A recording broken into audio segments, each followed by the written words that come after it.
Sir నమస్తే sir. నమస్కారం. ఎట్లా ఉన్నారు సార్? బాగున్నానమ్మా.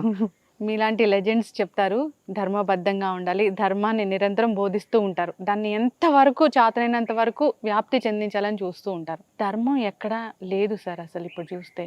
నిన్నగాక మొన్న జరిగింది ఒక ఇన్సిడెంట్ కోల్కతాలో. ఇంత దారుణమైన సంఘటన. మన దేశంలో ఇంత కిరాతకమైన మీరు చెప్పినటువంటి బెంగాల్ ఇన్సిడెంట్ జరగడానికి వాడు మానవ మృగాలుగా తయారయ్యారంటే వాళ్ళంతా డాక్టర్లే.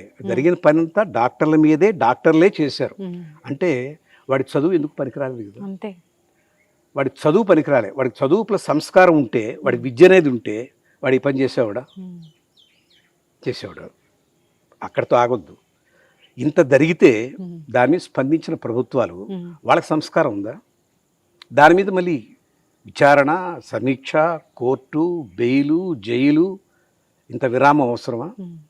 పూర్వకాలంలో ఈ appeals, bench court, full court, high court, supreme court ఏమీ లేవు.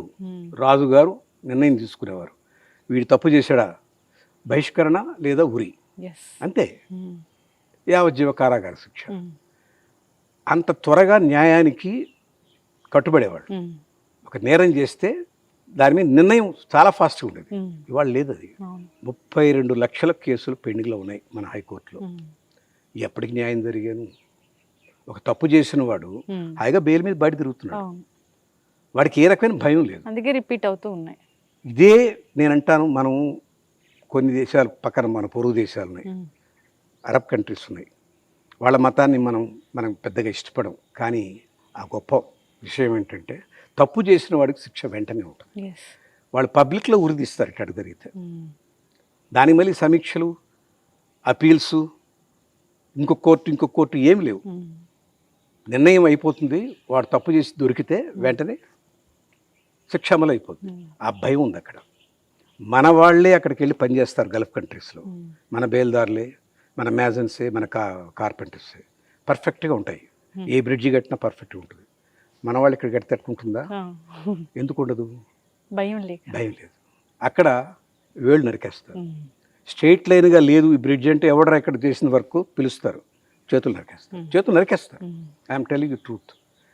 ఇలాంటి భయం లేకపోతే నయమన పాలుంద్రావరు భయము చేత విషమైన దాగుతారు. అలాంటి శిక్ష అమలు లేకపోయినప్పుడు, శిక్షాస్మృతి సరిగా లేనప్పుడు, విసులుబాట్లు కల్పించినప్పుడు ఎందుకు కల్పిస్తున్నారు? దాని వెనకే రాజకీయ శక్తులు వాళ్ళని కాపాడతాయి, బెయిల్ ఇప్పిస్తాయి. వాడు హాయిగా తిరిగేస్తాడు. ఇంకో 2 నేరాలు కూడా చేస్తాడు. ఒక నేరం చేసిన వాడికి 2వ నేరం, తెల్లగా చొక్కా ఉన్నవాడు ఆయన కూర్చోడానికి భయపడతాడు. ఆల్రెడీ మరక ఉందనుకోండి, ఎక్కడైనా తిరుగుతాను, ఒకసారి మరకబడింది కదా. ఈ రకమైనటువంటి అలసత్వం మనకు రావడానికి కారణం ఏంటంటే మన శిక్షాస్మృతి సరిగా లేదు. మన చట్టాలు, మన నిబంధనలు, మన పద్ధతులు, మన కోడ్ ఆఫ్ కాండక్ట్ ఏవి సరిగా లేవు. దీనికి మన వాంగ్మయం లేకుండా పోయింది. మనుషుల్ని సత్ప్రవర్తనలో పెట్టేటటువంటి వాంగ్మయం లేదు, చెప్పేటటువంటి దిక్కు లేదు. పాఠ్యాంశాల్లో సమతుల్యత. కేవలం చదివే కాదు మనకు కావాల్సింది. మనకు మానసిక ఆరోగ్యం కావాలి, శారీరక ఆరోగ్యం కావాలి, మనసులో ప్రశాంతత ఉండాలి, శరీరానికి వ్యాయామం అవసరం అమ్మా, బుద్ధికి మేధస్సు అవసరం, మనసుకి ధ్యానం అవసరం ప్రశాంతత కోసం, ఆహ్లాదానికి లలిత కళలు అవసరం. ఇవాళ ఎవరికైనా లలిత కళ గురించి చెప్తారా? ఒక నృత్యం గురించి, ఒక సాహిత్యం గురించి, ఒక సంగీతం గురించి ఎవరు చెప్పరు. ఒక స్టూడెంట్ అయినా వెళ్ళి రవీంద్ర భారతిలో కూర్చుంటున్నాడు ఇవాళ? నో. వెళ్ళేవాళ్ళంతా ముసలోళ్ళు, కాలక్షేపానికి వెళ్తున్నారు, ఆస్వాదించడానికి కూడా కాదు చాలామంది. అంటే అందరిని అనకూడదు, కొంతమంది ఆస్వాదిస్తారు. అంటే హృదయానికి ఆహ్లాదం కావాలి, అది లలిత కళ కావాలి. ఆనందం ఉంది, బ్రహ్మానందం. అది కావాలంటే వేటి వల్ల రాదు, డబ్బు వల్ల రాదు, దేని వల్ల రాదు. సేవ చేస్తే వస్తుంది అని చెప్పారు మన పురాణాలు. ఆ సేవ చేసిన వాడికే ఆ బ్రహ్మానందం దొరుకుతుంది. అదే మానవ సేవ, మాధవ సేవ, సర్వజీవ సేవ అంటారు. అలాంటి సేవ చేసుకుంటేనే మనసుకి ఆనందం వస్తుంది. ఎవరికైనా చెప్తారా తల్లిదండ్రులకు సేవ చేయరా? పోయి నీ ఫ్రీ టైంలో ఒక హాస్పిటల్కి వెళ్ళి ఏమైనా సేవ చేశారా? ఒక క్యాన్సర్ పేషెంట్స్కి ఒక మంచి మాట, ఒక ఉపశమనమైన మాట చెప్పు, ఒక ఆత్మీయమైనటువంటి స్పర్శ ఇచ్చిరా చెప్తారు ఎవరన్నా? చెప్పరు. ఇవన్నీ మన జాతిలో లేవు. అందుకనే నేరాలు అటువంటివన్నీ ఎక్కువైనాయి. దీన్ని కంట్రోల్ చేయడానికి మన శిక్షాస్మృతి చాలదు, దీన్ని ఇంప్రూవైజ్ చేయాలి. అసలు ఫస్ట్ ఆఫ్ ఆల్ శిక్ష దాకా ఎందుకు వెళ్ళాలి, నేరం ఎందుకు దాకా వెళ్ళాలి? మనుషుల్లో ఆ జాతిరత్నాలు లాంటి మనుషులు తయారు చేసుకున్నటువంటి విద్యా విధానం లేదు. దాని మీద మనం దృష్టి పెడితే మళ్ళీ పూర్వవైభవం భారతదేశంలో ఏ మూలైన ధర్మం 4 పాదాల నడుస్తుందంటారే, అలాంటి రోజులు వచ్చినప్పుడు ఈ పోలీస్ స్టేషన్లు అక్కర్లేదు, ఈ కోర్టులు అక్కర్లేదు. ఖచ్చితంగా సార్, చాలా చక్కగా చెప్పారు. ఆ మార్పు అయితే రావాలని కోరుకుందాం. అది దాన్ని రావడానికి ప్రజల్లోనే మనం ప్రభుత్వాలు విమర్శిస్తాం, ప్రజలు కూడా ఎవడు ఎక్కువ ఉచితాలు ఇస్తాడో వాడికి చూసి ఓటేస్తున్నారు. కానీ మేనిఫెస్టోలో మా పిల్లలకి చదువులతో పాటు విలువలు ఉండేటటువంటి పాఠ్యాంశాలు ఉండాలి అని ఎవరు అడిగారా? అసలు మేనిఫెస్టో గురించి క్వశ్చన్ చేస్తారా ఎవరైనా? చూస్తారు, ఈ 4,000 ఇస్తారట, ఈ 6,000 ఇస్తారట, దీనికేసి చూద్దాం.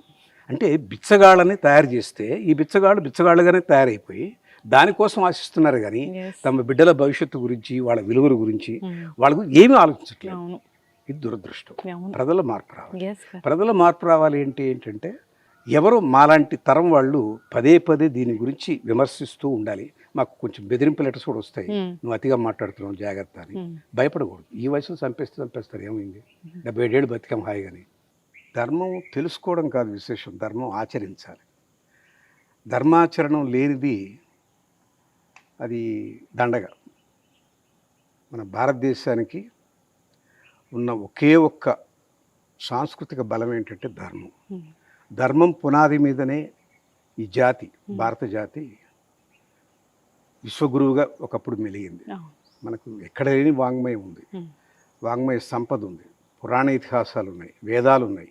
ప్రతి వాంగ్మయం, ప్రతి పుస్తకం, ప్రతి పురాణం, ప్రతి ఇతిహాసం, వేదంలో ప్రతి లైను ధర్మం, సత్యం ఈ రెండింటి మీదనే నడిచింది. ఆ ధర్మం, సత్యం, వాటితో పాటుగా అహింస, అది చాలా ముఖ్యం. శౌచం, శుభ్రత, అది చెప్పారు. ఆస్తేయం, ఒకరి సొత్తు మనం ఆశించకూడదు అని. ధర్మం అనే దానికి సింపుల్ డెఫినేషన్ ఒకటి చెప్తాను. మహాభారతంలో భీష్ముడు చెప్తాడు, ఇతరులు ఒక పని వల్ల మనకు కష్టం కానీ నష్టం కానీ కలిగించారనుకోండి, ఆ పని ఏదో మనం ఇంకోరికి చేయకూడదు. మనకి ఏది కష్టం కలిగిస్తుందో, ఏది నష్టం కలిగిస్తుందో ఇతరుల వల్ల, అది గుర్తించి మనం ఇంకోరికి చేయకూడదు. అదే ధర్మం, అంతకన్నా వేరే ధర్మమే లేదు. అంత సింపుల్ పాయింట్ని అంత సూక్ష్మంగా చెప్పారు మహాభారతంలో. ఇవాళ ఎవరు దాన్ని పాటించట్లేదు. నేను స్వేచ్ఛ ఉంది, 78 ఏళ్ల స్వాతంత్రం ఉంది, నా చెయ్యి ఎట్లా కావాలంటే విసురుతాను అంటాడు. విసురు, ఆ చెయ్యి ఇంకోటి తగలకూడదు. తగిలితే, ఇంకోటి చెంప పగిలితే అది నీకు స్వేచ్ఛ ఎక్కడ అవుతుంది? ఇంకోటి స్వేచ్ఛ నువ్వు హరించావు. నీవు స్వేచ్ఛ ఎలా కోరుకుంటున్నావో ఇంకోటి స్వేచ్ఛ కూడా అంతే ముఖ్యం. అది గణనలోకి తీసుకోకుండా నాకు వాక్ స్వాతంత్రం ఉంది, భావ స్వాతంత్రం ఉంది, క్రియా స్వాతంత్రం ఉంది, నేను ఏ పనైనా చేయగలను, ఏదైనా చేసుకోగలను, నా ఇష్టం వచ్చింది చేసుకుంటాను అనే భావజాలం వచ్చినప్పటి నుంచి భారతదేశంలో ధర్మం అనేది ఆచరింపబడకుండా కేవలం పుస్తకాలకే పరిమితమైంది. మీరు ఒక్కసారి మనం భారతదేశ గతంలోకి వెళ్దాం. కొన్ని వేల సంవత్సరాల నాడే ఇక్కడ విశ్వవిద్యాలయాలు ఉన్నాయి, ఇతర దేశాల నుంచి వచ్చి చదువుకున్నారు. ఇక్కడ అంత వైభవం కలిగినటువంటి మనకి ఎంత శాస్త్ర మన ధర్మంలోనే మనం మతం అంటాం, హిందూ మతం అంటే మతం కాదు, అది మతానికి ధర్మానికి ఉలిపుర మందం ఉంది. మతం అనేది కొన్ని నియమాలు పెట్టింది, ఆ నియమాలు ఆచరిస్తే అదే ధర్మం అవుతుంది. ఒక నియమం అని, ఒక గేమ్ ఆడాలంటే మీకు బౌండరీస్ ఇస్తారు. ఈ బాల్ ఇక్కడ పడితేనే నువ్వు రైట్, బాల్ బయట పడితే నువ్వు రాంగ్, నువ్వు అవుట్ అంటే ఒక నిబద్ధత ఉంది కదా, దానికి ఒక కొలమానం ఉంది కదా. అది నిర్ణయించుకున్నదే మతం. మతం ఎందుకు పెట్టారంటే ప్రజలకి తెలియజెప్పడానికి, ఇదిగో ఇది పద్ధతి. రెడ్ సిగ్నల్ వచ్చేప్పుడు దాటకూడదు, రోడ్డుకి షోల్డర్లోకి నువ్వు రాకూడదు, రైట్ సైడ్ నుంచి నువ్వు ఓవర్టేక్ చేయకూడదు. ఇవన్నీ రూల్స్ మతంలో ఇవి చెప్పారు. మన వేదం అంతా ఘోషించింది అదే. అందుకే ఈ వేదం ఏముంటుందంటే ధర్మ ప్రభవో ఆచర, అది ఆచరిస్తేనే, ఆచరించకపోతే ధర్మం కాదు. ధర్మం తెలుసుకోవడం కాదు, ధర్మాన్ని ఆచరించాలి. ఇవన్నీ మనకు వేదాల్లో చాలా స్పష్టంగా చెప్పారు. ఈ గొప్ప జాతి లక్షణం, మనకున్నటువంటి సంస్కృతి ఎలాంటిదంటే ఈయన ఏ జాతిలో లేదు. అది 196 దేశాలు ఉన్నాయి. సుమారుగా 840 కోట్ల జనాభా ఉన్నారు ప్రపంచం అంతా. 6500 భాషలు ఉన్నాయి, 4200 మతాలు ఉన్నాయి. కానీ ఒక్క భారత జాతిలోనే లోకా సమస్త సుఖినో భవంతు అని చెప్పారు. ఎందుకు చెప్పారు? కేవలం మన సుఖమే కాదు, లోకాలంతా సుఖంగా ఉండాలని కోరుకున్నారు. అంటే సర్వజనీన భావం అనేది ఈ జాతిలో ఉంది. ధర్మాన్ని ప్రపంచానికి తెలియజేసినటువంటి వేదం మంది. ఇంకా కూడా విశ్వం సుభూతం సువిదత్రం నోస్తు, అంటే ఈ విశ్వం అంతా ప్రపంచం అంతా మనకు ఐశ్వర్యాన్ని ఇవ్వాలి. ప్రపంచం అంతా మనకు కాదు, ప్రపంచం అంతా ఐశ్వర్యం ఇవ్వాలి, జ్ఞానం అభివృద్ధి చెందాలి. ఆ రకంగా మానవ జాతి సర్వజీవరాశులు అభివృద్ధి చెందాలి. ఇంత గొప్ప భావన కలిగినటువంటి దేశం, ఇంత వాంగ్మయం ఉన్న దేశం ఆ రోజుల్లో ధర్మం అందరికీ పిల్లలకి చెప్పారు గురుకులంలో. ఇది చదువు అనేది కేవలం కొన్ని సూత్రాలు వల్లివేయడం కాదు. అందుకని భజగోవిందంలో కూడా ఆదిశంకరులు ఎంతకాలం చదువుతారా ఈ సూత్రాలు, ఇవి కాదు జీవితం అంటే, హరినామ సంస్మరణ చెయ్యి, ఒక ధర్మ పద్ధతిలో నడువు, అది జీవితానికి ముఖ్యం. సూత్రాలు వల్లివేస్తే నీకేం ఒరగదు అని అంటాడు ఆయన. అంటే అంత ఆచార్యుడు కూడా కేవలం చదువే కాదు, చదువుతో పాటు సంస్కారం ఉండాలి. విద్య is equal to not physics, chemistry, maths. విద్య ఈజ్ ఈక్వల్ టు అన్ని చదువులు ప్లస్ సంస్కారం. సంస్కారం అంటే ఏమిటి? ధర్మపదం. సత్యమే కరదీపికగా పట్టుకుని ధర్మపదంలో నడువు అని చెప్పారు. వేదంలో చెప్పింది అదే, పురాణ ఇతిహాసాలంతా చెప్పినాయి. ప్రతి దాంట్లో ఒక నీతి వాక్యం ఉంది. ఇది ధర్మం, ఇది అధర్మం అని చెప్పారు. అన్నిటికీ హద్దులు గీశారు, దీన్ని దాటొద్దు, దీన్ని దాటొద్దు అని. కానీ ఒకటి గమనించాలి, సత్యం ఎప్పుడు నిత్యం ఒకటే, దాని మార్పు రాదు. ధర్మం యుగధర్మం మారుతూ ఉంటుంది. మీకు తెలుసు, కాలానికి కూడా కాలధర్మం ఉంది, వయోధర్మం ఉంది, ఋతువులు మారుతుంటాయి, ఋతుధర్మం ఉంది. ఉగాది టైంలో వసంత ఋతువులో చిగుళ్ళు వస్తాయి, గ్రీష్మ ఋతువులో ఎండలు కాస్తాయి, ఆషాఢంలో మబ్బులు వర్షాలు వస్తాయి, వర్ష ఋతువు వస్తుంది. అంటే ఋతుధర్మం ప్రకారం ప్రపంచంలో ఉన్నటువంటి అన్ని ఋతువులు ఒక్కొక్క తీరును, ఒక్కొక్క సమతులితోష్ణ స్థితి నుంచి పక్కకు జరిగి అది ఆ ఋతుధర్మ ప్రకారం ప్రవర్తిస్తుంది. ఉష్ణోగ్రతలు పెరగడము, వర్షాలు రావడము, వెన్నెల కాయడము ఏదో ఉంటాయి. అట్లాగే సత్యయుగంలో మనకు యుగాలు 4 ఉన్నాయి తెలుసు కదా. ఆ రోజుల్లో ధ్యానం మాత్రం సరిపోయేది, ధ్యానం చేసుకుంటే చాలు. సత్యయుగం దాటి త్రేతాయుగం వచ్చింది, అంటే రాముడు వీళ్ళు పుట్టిన యజ్ఞాలు చేయమన్నారు. అక్కడ ధ్యానం చాలదు, యజ్ఞం చేయి. అందుకని అశ్వమేధ యాగం చేశారు, ఎన్నో రకరకాలు, పుస్తకామిష్టి యాగం చేశారు. ద్వాపరం వచ్చింది, అర్చన చేసేవాడు. ద్వాపరం దాటి కలియుగంలోకి వచ్చినప్పుడు ఇవన్నీ అక్కర్లేదు. ఇప్పుడు యజ్ఞం అట్టటివి ఏమిటంటే, యజ్ఞంలో కొన్ని బలులన్నీ ఇచ్చేవాడు, అవన్నీ అక్కర్లేదు. ఇప్పుడు కలియుగానికి కేశవనామస్మరణం చాలు, దైవనామస్మరణం, నీకు నచ్చిన పేరు, దాన్ని స్మరిస్తూ కీర్తనలు. అన్నమయ్య, త్యాగరాజు వీళ్ళంతా చేసిన కీర్తనలే. ముస్వామి దీక్షిత భక్తి మార్గంలో కీర్తనలు పెట్టుకున్నారు. సంస్మరణే ఆ కేశవనామాలు స్మరించడం. వాటికి ఏ ఫలితం దీనికి అందించారు. అంటే ధర్మం యుగధర్మం మారుతుంది, సత్యం మాత్రం ఒకటే. అదేమిటి? పరబ్రహ్మం ఒకటి ఉంది. ఆ పరబ్రహ్మమే ఈ సృష్టినంతా ఏర్పరిచాడు, జీవరాశులకు ఇచ్చాడు, దాన్ని జాగ్రత్తగా వాడుకోమన్నాడు. నీకు దాని మీద అనుభవించే హక్కు ఉందే కానీ నాశనం చేసే హక్కు లేదు. అంతటితో ఆగిపోతే అది మతం అవుతుంది. ఈ జగత్తంతా పరమాత్మ సృష్టించాడు అని నమ్మి ఆ జగత్తును చూసి ఆగిపోతే అదొక మతం, చెడ్డలేదు అక్కడికే. ఈ జగత్తులో సర్వవ్యాపకుడైన విష్ణువు ఉన్నాడు, విష్ణువు పరబ్రహ్మం, విష్ణువు కావచ్చు, శివుడు కావచ్చు, ఇంకొకరు కావచ్చు, అదంతా ఆయనే వ్యాపించున్నాడు అని అర్థం చేసుకునే స్థితికి ఎదగటం ఆధ్యాత్మికం. మతం నుంచి ఒక స్టెప్ పైన, అది ఆధ్యాత్మికం. ఇవన్నీ తెలియాలంటే మీకు ఎక్కడ, ఏ స్కూల్లో, ఏ పాఠంలో చెప్తున్నారు? ఒక జాతి దిగజారిపోయింది అంటే దాని అర్థం ఏంటమ్మా?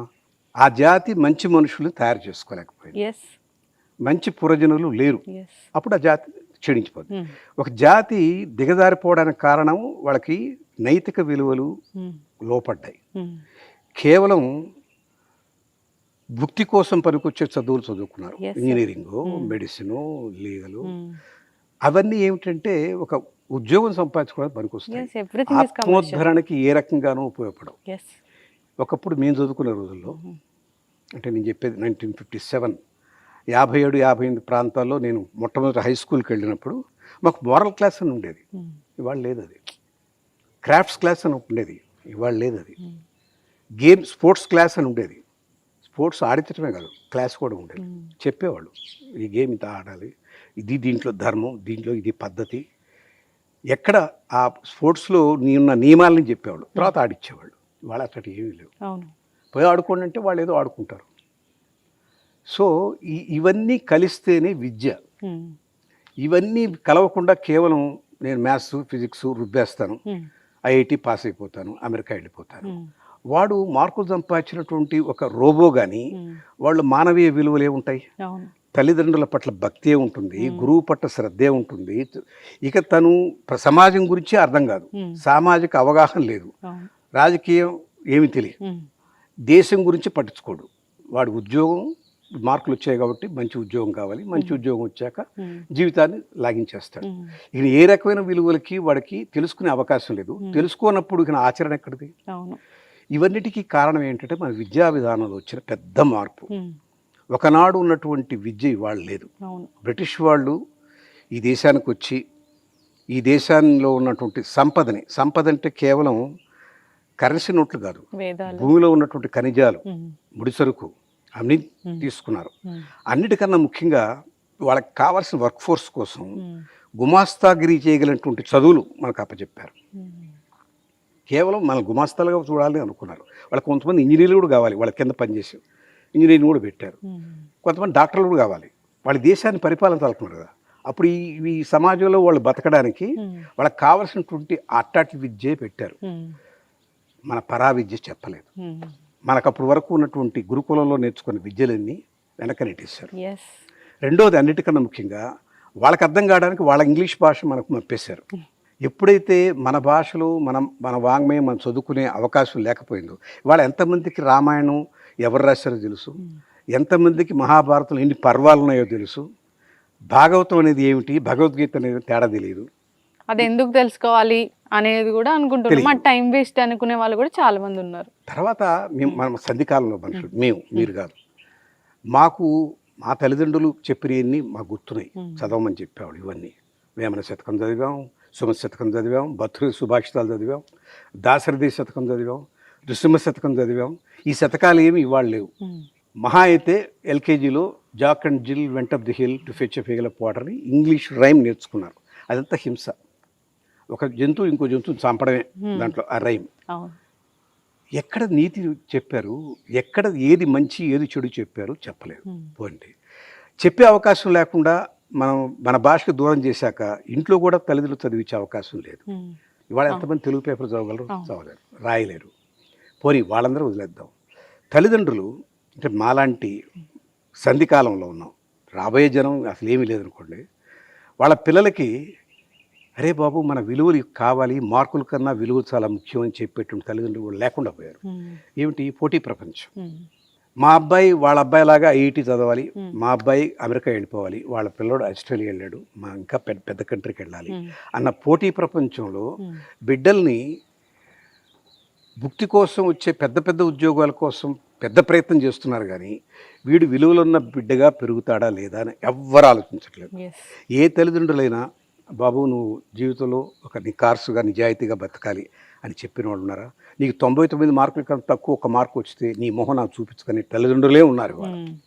అంటే ఈ జనరేషన్ మార్పు వచ్చేసింది.